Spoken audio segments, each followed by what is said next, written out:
চোখেরই জলে লেখা কত যে কবিতা ঝরে পড়ে প্রতিদিনই তোমারই নামে। চোখেরই জলে লেখা কত যে কবিতা ঝরে পড়ে প্রতিদিনই তোমারই নামে।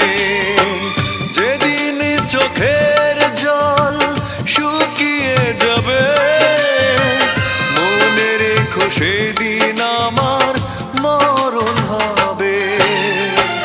চোখেরই জলে লেখা কত যে কবিতা ঝরে পড়ে প্রতিদিন